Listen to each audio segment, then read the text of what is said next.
मुरीद के जो लश्कर तोयबा का मरकज है उसको मलियामेट कर दिया गया और हिजबुल मुजाहिदीन आतंकी संगठन के मरकज को मुजफ्फराबाद में धूल धूल कर दिया गया। ये नजारा 140 करोड़ हिंदुस्तानियों के साथ साथ पूरी दुनिया ने देखा।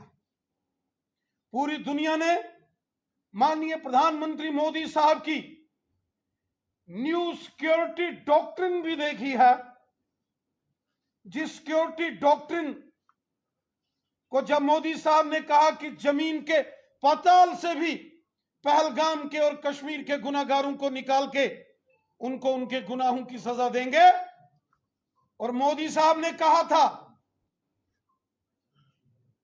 कि उनकी सोच से परे उनको उनके गुनाहों की सजा मिलेगी, और वही हुआ।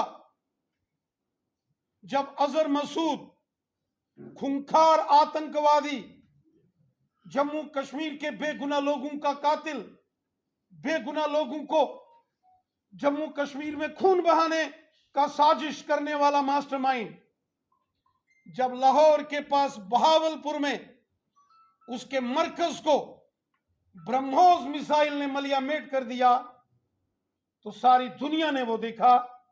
और लश्कर के मरकज को जब मुरीद के में मिट्टी में मिलते हुए दुनिया ने देखा, तो दुनिया ने हिंदुस्तान की जांबाज फौज, हमारी जांबाज एयरफोर्स और हमारी नौसेना सबको सलूट किया, सलाम किया।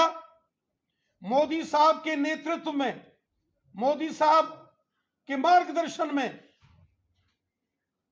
जब भारतीय ब्रह्मोस मिसाइलों ने पाकिस्तान के 11 एयर बेसिस को तबाह किया, जिसमें पाकिस्तान के रावलपिंडी में नूर ख्वार, जिसे चकलाला एयरबेस भी कहा जाता है, स्ट्रेटेजिक तौर पर पाकिस्तान में उसकी बहुत इंपॉर्टेंस थी।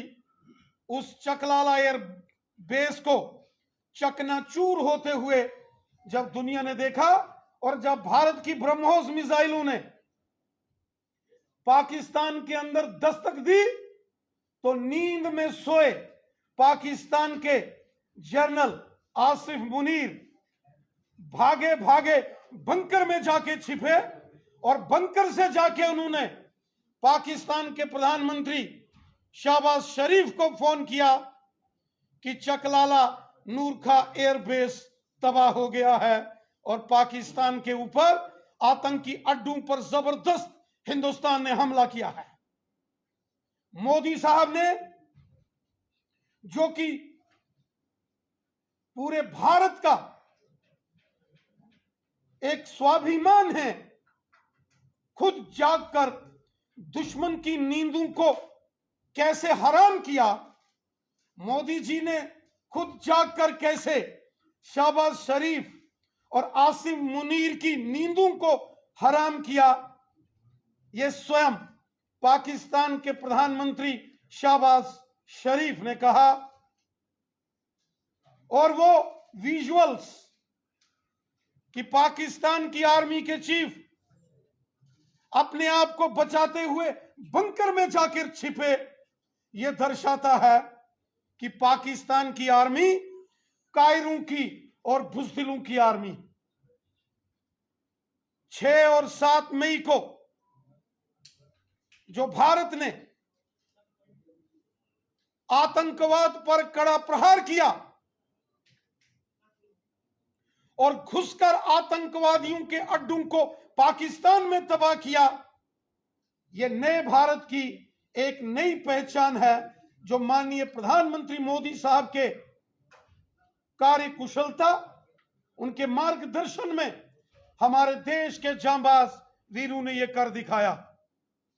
सारी दुनिया ने देखा एटम बम की धमकी देने वाला पाकिस्तान किस प्रकार घुटनों के बल आया। जो कभी एटम बम की धमकी देते थे, सिर्फ 48 घंटों के अंदर घुटनों के बल रेंगते हुए नजर आए। और ये कभी अमेरिका के पास भागे, कभी सऊदी अरेबिया के पास, और कभी यूरोपियन यूनियन के पास। और ये जब गिड़गिड़ाने लगे,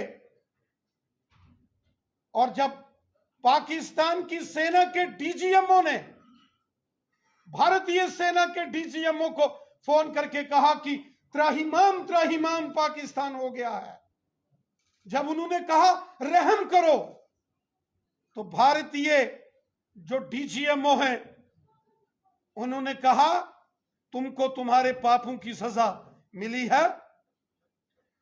और माननीय प्रधानमंत्री मोदी साहब ने जब राष्ट्र के नाम अपना संबोधन किया, उन्होंने इस बात को स्पष्ट कर दिया है कि अगर भविष्य में भारत में कोई आतंकवादी हमला होता है तो उसे एक्ट ऑफ वॉर, जंग के तौर पर लिया जाएगा। और साथ ही साथ हमारे माननीय प्रधानमंत्री मोदी साहब ने यह स्पष्ट किया है कि ऑपरेशन सिंदूर को अभी समाप्त नहीं किया गया है। अगर सीमा के उस पार से कोई दुस्साहस होता है या किसी आतंकी घटना को यहां करने की कोशिश और साजिश होती तो फिर भारत पुनः पलटवार करेगा। यह स्पष्ट संदेश मोदी साहब ने पाकिस्तान को भी दिया है और दुनिया को भी दिया। इस ऑपरेशन के दौरान हमारे कुछ जांबाज वीर गति को प्राप्त हुए। पूरा देश अपने जांबाज वीरों को नमन करता है, उन्हें अपने श्रद्धा सुमन अर्पित करता है। और बहुत सारे सिविलियंस, विशेषकर पुंछ के अंदर, उड़ी के अंदर, जो पाकिस्तानी गोलाबारी में जो अपनी जान गंवा बैठे, जो शहीद हो गए, पूरा देश अपने उन नागरिकों को भी नमन करता है, उनकी देशभक्ति के जज्बे को भी सलूट करता है। पाकिस्तान की सेना कायर और बुज़दिलों की सेना है। वो भारतीय सेनाओं का तो मुकाबला कर नहीं सकते, तो कायर और बुज़दिल पाकिस्तान की आर्मी ने पुंछ, मेंढर, सुरनकोट, रजौरी, नौशहरा, सुंदरबनी, अखनूर, आरसपुरा, अरनिया, सांबा और कठुआ के बॉर्डर के एरिया में रिहायशी इलाकों में आम नागरिकों को निशाना बनाने की पाकिस्तान की बुज़दिल फौज ने कोशिश की। लेकिन पाकिस्तान की हर कोशिश को हमारी सेना ने, हमारी वायुसेना ने और हमारी नौसेना ने विफल कर दिया, पाकिस्तान को घुटनों के बल लाया। यहां हम अपनी सेनाओं को सलूट करते हैं, वहां हम जम्मू कश्मीर के साथ साथ पूरे देश को, 140 करोड़ हिंदुस्तानियों के देशभक्ति के जज्बे को हम सलूट करते हैं। पूरा भारत एकजुट होकर एक स्वर में बोला कि पहलगाम का बदला, और प्रधानमंत्री मोदी साहब के नेतृत्व में हमारी सेनाओं ने आतंकवादियों के अड्डों को मलियामेट किया, दुश्मन के एयर बेसिस को तबाह किया और दुश्मन को यह पैगाम दे दिया है कि भारत ने अभी अपनी सरहद के अंदर से यह ऑपरेशन सिंदूर किया है, और अगर भारत ने किसी दिन यह सरहद पार कर दी तो उसका अंजाम क्या होगा, यह पाकिस्तान भी समझता है और आज दुनिया भी इसको समझ रही है। 195 दुनिया के देशों में से 190 देश भारत के साथ खड़े नजर आए। 49 जो मुस्लिम देश हैं 49 इस्लामिक कंट्रीज, उनमें से 45 मुस्लिम देश भारत के साथ खड़े नजर आए। ये भारत की डिप्लोमेटिक जीत है। भारत की मिलिट्री जीत को तो दुनिया ने देखा, लेकिन अब भारत की डिप्लोमेटिक फॉरेन पॉलिसी की जीत दुनिया देख रही है। और वहीं एक बड़ा साहसिक निर्णय इंडस वाटर ट्रीटी को समाप्त करके किया है। 1960 में यह सिंधु जल समझौता हुआ था और 1965 की भारत पाकिस्तान की जंग के बाद भी यह समझौता चलता रहा। 1971 की जंग के बाद भी यह समझौता चलता रहा और 1999 में कारगिल जंग के समय भी निर्णय लिया गया था कि इस समझौते को रद्द कर दिया जाए। लेकिन उस वक्त पाकिस्तान ने प्रधानमंत्री तब के वाजपेयी साहब से माफी मांगी थी और कहा था हमें माफ कर दो। लेकिन 2025 में पहलगाम के आतंकी हमले के बाद मोदी साहब की एक बड़ी स्ट्राइक, जो कि सर्जिकल स्ट्राइक से कम नहीं है, सिंधु जल समझौते को समाप्त करके बड़ा निर्णय भारत ने लिया है। भारत की नदियों का जल, जिसमें विशेषकर जम्मू कश्मीर और पंजाब में जो हिमालयन श्रृंखलाओं से गुजरने वाली नदियों का जल है, उसका पूर्ण सदुपयोग, उसकी सारी यूटिलिटी भारत में होगी। यह भी एक बड़ा फैसला और कड़ा फैसला मोदी साहब ने लिया है। पाकिस्तान की चारों तरफ घेराबंदी मोदी साहब ने की है, हमारी सेनाओं ने की है। पूरा देश जो अपेक्षा रख रहा था, पूरे देश की जो चाहत थी, वो मोदी साहब के नेतृत्व में हमारी सेनाओं ने करके दिखाया। 140 करोड़ हिंदुस्तानियों की इच्छाओं को मोदी साहब ने और हमारी सेनाओं ने पूरा किया है। हम अपने देश के जांबाज वीर सैनिकों को सैल्यूट करते हैं और हमें मान है देश के यशस्वी प्रधानमंत्री मोदी साहब पर, जिन्होंने जो कहा था कि जमीन के पाताल से भी निकाल के आतंकवादियों को उनके गुनाहों की सजा देंगे। और वही हश्र आतंकवादियों का हुआ है, ये सारी दुनिया ने देखा। एक सवाल है मेरा, आज राहुल गांधी पुंछ के दौरे पर आ रहे हैं, तो वही ट्विटर पर, जिसको एक्स प्लेटफॉर्म कहते हैं, वहां पर वो सवाल खड़े करके प्रधानमंत्री खोखले भाषण दे रहे हैं। उनका जो खून गर्म होता है कैमरास के सामने होता है, और उन्होंने मध्यस्थता जिस तरह से डोनाल्ड ट्रंप की स्वीकार की, उससे उन्होंने भारत के हितों से समझौता। जब 22 अप्रैल को पहलगाम में आतंकवादी हमला हुआ, तो वो भारत की आस्था पर हमला था। वो आतंकवादियों ने भारत को लहूलुहान करने की कोशिश की गई थी। ये कोई राजनीतिक द्वंद्व और प्रतिद्वंद नहीं है, ये कोई राजनीतिक लड़ाई नहीं है, ये भारत की आतंकवाद के खिलाफ लड़ाई है। श्री राहुल गांधी जी, यह राजनीति का समय नहीं है, यह राष्ट्रनीति का समय है, जब पूरा भारत एक स्वर में अपने देश के जांबाज वीरों के अदम्य साहस, शौर्य, पराक्रम और उनकी कर्तव्य परायणता को सैल्यूट करता है। तो श्री राहुल गांधी जी को भी भारतीय सेनाओं को सैल्यूट करना चाहिए और देश के बहुत ही सक्षम नेतृत्व को सलूट करना चाहिए। ये भारत की लड़ाई आतंकवाद से है।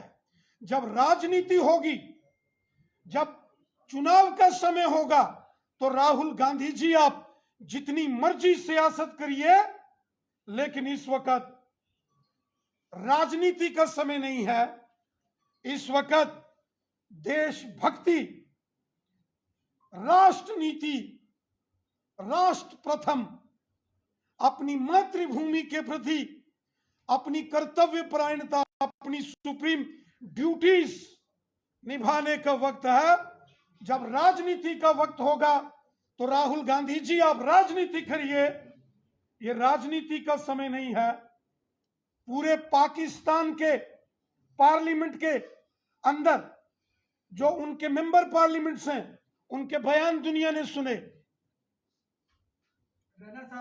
कि किस तरीके से जब भारत की मिसाइलों ने पाकिस्तान में दस्तक दी तो कैसे पाकिस्तान थर थर कांपा।